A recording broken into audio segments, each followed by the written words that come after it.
Hey guys, tonight I'm going to do a little bit of a different video. I'm going to make my free play with you live on camera. If you prefer to just get the pick, then I have chapters on my whole video down below, so you can go ahead and skip to get the pick. But I want to show all the research I do to find a pick, so you know all my picks are backed by a lot of research. If you like the research I do, then be sure to hit subscribe. I just want you to know that I'm not just doing random plays that I just have a gut feeling about. Every play that you get from me is going to be backed by a lot of research. So as you can see, I currently have 4 straight winning days. I'm up almost $1,500 on the week. I send free picks and VI picks every day through Winible.com, so you get the play sent directly to your phone. My link is below and in the description if you're interested. Use code WIN for a 25% off discount. My package is $100 for a week or $200 for a month, so you'd easily be paying some of your rent if you're just on me for this week. Like I said, I'm up almost $1,500 on the week. I can't make a bet unless I know what I'm watching for in a game. It makes the game a little more fun too if you're looking for certain things. So for example, last night, Nick Richards' prop was over under 12.5 points. As you can see here, Nick Richards averages about 6 attempts a game, or he does at least when LaMelo, Gordon Hayward, and Mark Williams are out. So in order for him to get 12 points, he would have to get his average number of shots and make 100% of his attempts and get 1 free throw. He ended up with literally 2 shots all game and 0 points at the half. Right now, the Hornets aren't really running with a true experienced point guard, so it's hard to get, a guy that's just coordinating the offense and getting the ball down to the paint for a guy like Nick Richards. So that's a play that I'm going to keep looking for every time Charlotte plays. Another is Bogdan Bogdanovic. I lost last night. That was one of my free plays. I expected a lot of threes based on Celtics allowing a lot of non-corner threes to their opponents, and Bogdan shoots a heavy amount of non-corner threes. I think it's 45% of his attempts come from non-corner threes. He ended up with 10 attempts, so I can live with that loss. He averages 3 made threes on 8 attempts.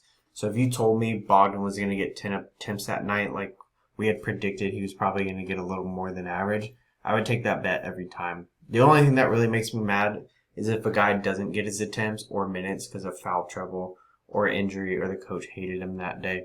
So jumping into my pick, I'm going to review the Brooklyn versus Cavs game because it has at least game time decisions. We know who's going to be in and everyone who's going to be out is confirmed out.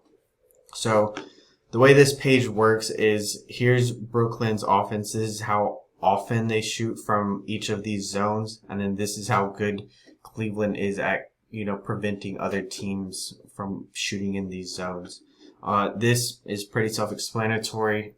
This is how well Brooklyn shoots accuracy wise from these zones, and this is how good Cleveland is at defending these zones. So out of everything that I see on this little screen, the thing that jumps out to me the most is Cleveland is very good. They're second in the league at guarding the rim. But as you guys know, as you've been watching the NBA season, Jarrett Allen and Evan Mobley haven't really had too many games together. So I want to see what their defense is like when Jarrett Allen and Evan Mobley do share the court together. So they're in the 99th percentile of best teams guarding the rim. They only allow 56.6% of opponents to the accuracy at the rim. So as you can see here, on the whole season, it's 61.5, but they're significantly better when Evan Mobley and Jarrett Allen are out on the court. So what I want to do is go find a player on Brooklyn who heavily depends on shots at the rim. So you can see here the top players that shoot at the rim for the Nets are Ben Simmons, who I don't trust just because there's not a lot of data. There's Day'Ron Sharpe, who's injured tomorrow. And then there's Nick Claxton, who gets 70% of his attempts from the rim. And then accuracy-wise, Nick Claxton is second on the team behind this guy that doesn't even play. So 72% from the rim. But I want to see how he does actually against Evan Mobley and Jarrett Allen. So I go over here to NBA.com and I see that, he's usually, it looks like they've played each other twice, but Evan Mobley was the primary defender on him in one game and then Jarrett Allen was in the other game. He shoots 57% against Jared Allen and then 25% against Evan Mobley. So not very good when you're a center. You really should be, and you get a lot of your points at the rim. Your field goal percentage should really be around 60, 63, 65%. And so this tells me he struggles against those two a lot.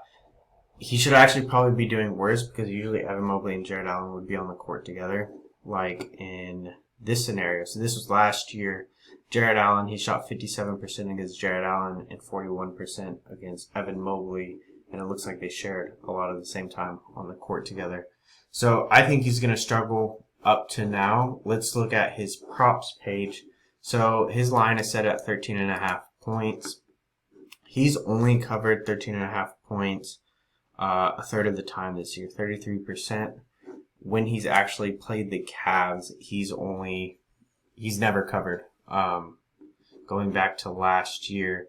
And then, so looking at the last 10 games, he's 4 of 10. And then the last 5 games, he's only covered 13.5 points one time.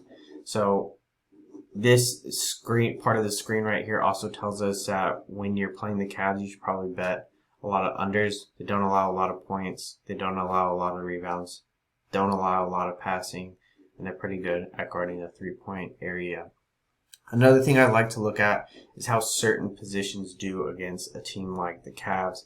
So I go down here, I have it filtered to center, and as you can see here, all the centers that have played the Cavs recently, bunch of X's, nobody's covering. I counted these earlier, it's about 12 players I think, and only one of them has covered, and that was Mo Wagner. But what's interesting about Mo Wagner, as you guys know, Mo Wagner is the backup center for Orlando. He was the only one to cover. But Mo Wagner, since he's the backup, he likely wasn't being matched up against Jared Allen and Evan Mobley, and definitely probably not them together. So this is kind of an irrelevant data point to me. Another thing I like to look at is what are the injuries and how is that going to impact play. So Dorian Finney-Smith is out. He's been out for a couple games.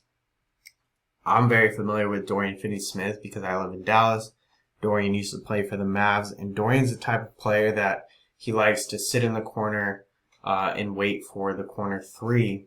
And how that impacts centers is he creates a lot of space for them because usually, a deep threat like Dorian, the defender's got to stay out and stick with that man, and he can't really come play help defense in the paint and help, whoever's guarding Nick Claxton. So he creates a lot of space for players, so I want to see what Nick Claxton does with Dorian Finney-Smith out. And as you can see here on the year, he's only hitting 29% when Dorian Finney-Smith's out. Against the Cavs, that was a long time ago. I don't think Dorian was on the team in 2022. Yeah, I actually know he wasn't. So last 5 games with Dorian Finney-Smith, 1 for 5. So I really like this play. It covers everything. Cavs are really good at guarding the rim. Nick Claxton doesn't do good against Jared Allen and Evan Mobley specifically. We can see that 13.5 is high for Nick Claxton, even in a normal game. All those other games we're considering, NBA, every team in the NBA, but Cleveland's actually very good at guarding the rim, and they still have his line way up there at 13.5. So I like this play for several reasons. If you like it too, be sure to subscribe. I'm going to be doing these every day. Look forward to talking soon. Thanks.